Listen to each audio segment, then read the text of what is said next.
जिसकी मदद से हम जो पाकिस्तान की लोकेशन है, जो उनका AOR है, उसको समझ सकते हैं। हम लोग लाइव फीड हम लोग को मिल रही थी। हम लोग ने सर्वेलेंस ड्रोन का भी इस्तेमाल किया। हम लोग के ड्रोन से भी हम लोग की फीड यहाँ पे आ रही थी। हम लोग के जो PTZ कैमरा लग रखे हैं, हाईटेक PTZ कैमरा लग रखे हैं, जो कि थर्मल इमेजिंग के साथ है। तो रात को भी कोई मूवमेंट होती थी तो हम लोग को तुरंत पता चल जाता था। हम लोग एक तरह से वॉक थ्रू ले सकते हैं जो हमारा टेरेन है। ये हम लोग को अपने टैक्टिक्स डिसाइड करने में, हमारा अटैक प्लान डिसाइड करने में बहुत ही हेल्प करता है। इफेक्टिवनेस इसकी इतनी ज़्यादा थी कि जो हमारे कमांडर थे, वो जो हमारे CO थे, वो यहीं पे बैठ के उन्होंने पूरा ऑपरेशन कंट्रोल किया। पाकिस्तान के जो गोले थे वो उनकी बहुत इनफेक्टिव फायरिंग थी। उनके जो गोले थे या तो सिविल एरिया में गिर रहे थे या तो खेत में गिर रहे थे। आप जो वर्चुअल रियलिटी कहते हैं उसका ये इस्तेमाल करता है और हम लोग उनकी हर पोस्ट को देख सकते हैं, वो रोक देते हैं। ये तवी रिवर है, ये फ्लो कर रही है, ये LC से थोड़ा ही पीछे की तरफ।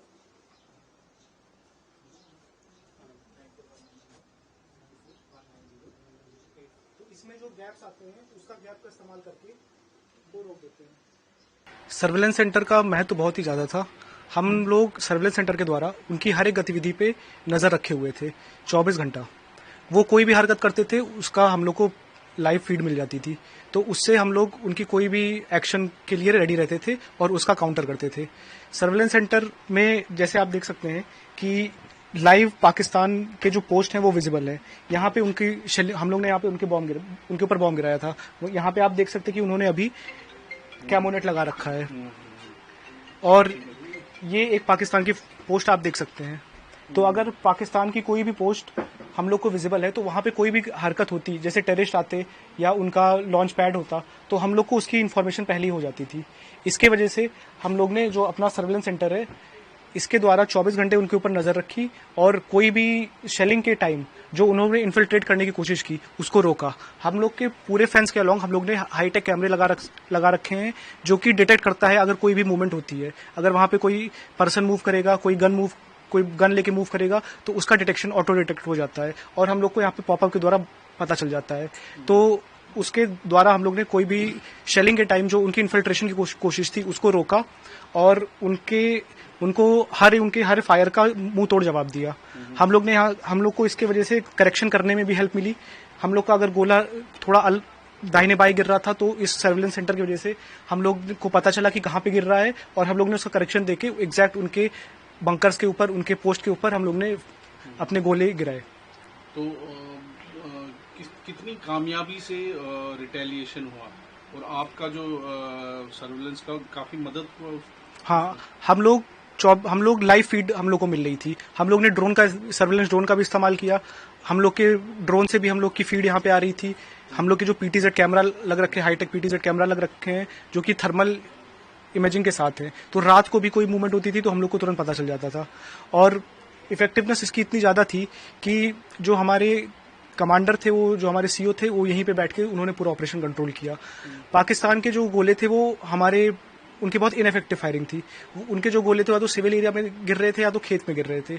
लेकिन हम लोग के जो गोले थे वो एकदम उनके पोस्ट पे गिर रहे थे। हम लोग का जो रिटेलिएशन था वो बहुत ही मुंह तोड़ था। हम लोग ने उनको सर उठाने की भी गुंजाइश नहीं रखी और उनके हर एक फायर का जवाब 2 गुना ज्यादा फायर से दिया।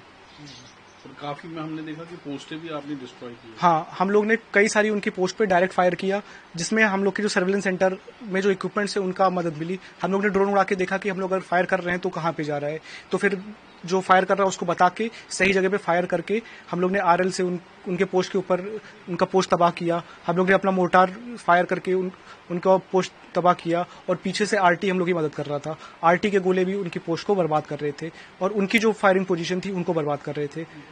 तो मौका ही नहीं दिया उनको फायर करने का? नहीं, उनको हम लोग ने कोई मौका नहीं दिया और हम लोग ने उनको एकदम से पिन डाउन करके रखा हुआ था। और जब सीज फायर डिक्लेयर हो गया तो उसके बाद उन लोग ने कोशिश की, सीज फायर के बाद उन्होंने वॉयलेशन किया उसका, कि उन लोग को लगा कि हम लोग थोड़े शांत हो गए होंगे, हम लोग थोड़ा पैसिव हो गए होंगे, लेकिन ऐसा नहीं था। जैसे उन लोग ने सीज फायर वॉयलेशन किया, हम लोग ने फिर उसका बहुत ही जोरदार जवाब उनको दिया और हम लोग के जवाब के बाद से वो लोग शांत हो गए। जब वो लोग जान गए कि उन लोग की फायर इफेक्टिव है और हम लोग एग्जैक्ट उनके पोस्ट के ऊपर अपनी फायरिंग कर रहे हैं, तो उसकी वजह से वो लोग शांत हो गए और उसके बाद उन लोग ने कोई वो नहीं हरकत की। वो तो है भी नहीं, वो तो छोड़ के भाग गए हैं शायद। हाँ, मूवमेंट ही नहीं है। जो पोस्ट थी वो कई सारी खाली हो गई है, वो लोग पीछे की तरफ चले गए हैं।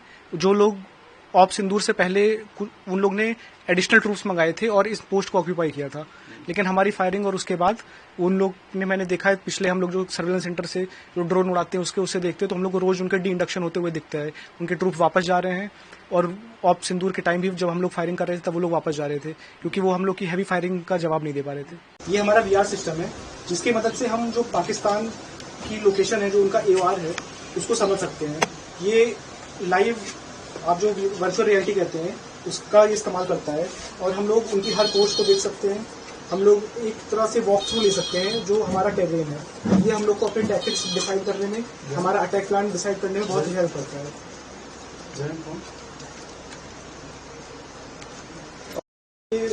ये तवी रिवर है, ये फ्लो कर रही है, ये LC से थोड़ा ही पीछे की तरफ ये रिवर फ्लो करती है। तो इसमें जो गैप्स आते हैं उसका गैप का इस्तेमाल करके ये टेररिस्ट है जो इन्फिल्ट्रेट करने की कोशिश करते हैं। तो हम लोग का है, हम लोग सर्च लाइट का इस्तेमाल करते हैं और कोई भी इन्फिल्ट्रेशन को रोक देते हैं।